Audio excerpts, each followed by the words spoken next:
We begin tonight with a major development in a story we've been following for months. A controversial plan to set up tiny shelters on a vacant parking lot at Hamilton's North End is no more. Eric Viano has the details. The Hamilton Alliance for Tiny Shelters, or HATS, announced today it would not be building tiny shelters at the site near Bayfront Park.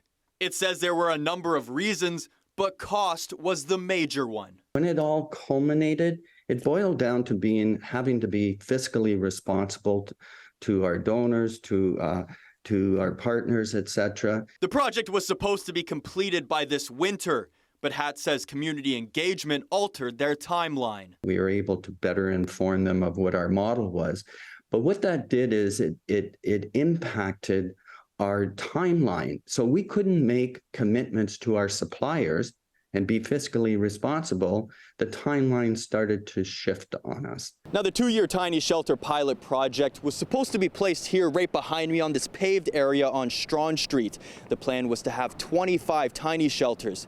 However, when this location was announced, there was major backlash from many people in the North End community. Residents previously told CHCH News that they had concerns about how close the shelters would be to a nearby school, as well as other security and safety concerns. Everybody in the neighborhood got together through Hats Off in the North End to say, listen, this is the wrong approach. It's good news that it's not going to be contained within a neighborhood.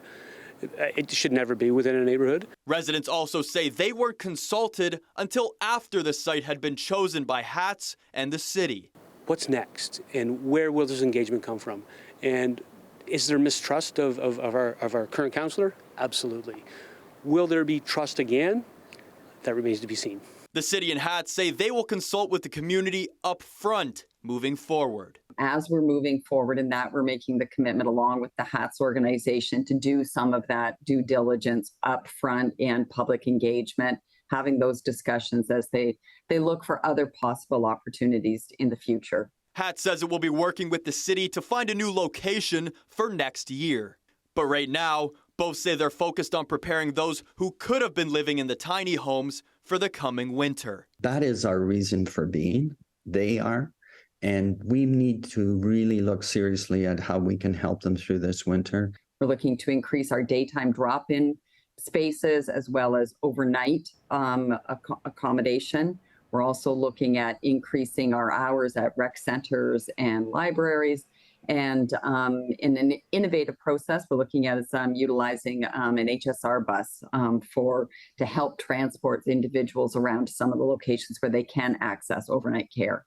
Hamilton Mayor Andrea Horvath released a statement saying, "I believe that the solution to homelessness is the availability of housing options that meet people's needs, including affordability, accessibility, and supports that address the root causes of poverty." HATS says it is very confident a tiny shelter village will be established next year. Eric Viano, CHCH News, Hamilton.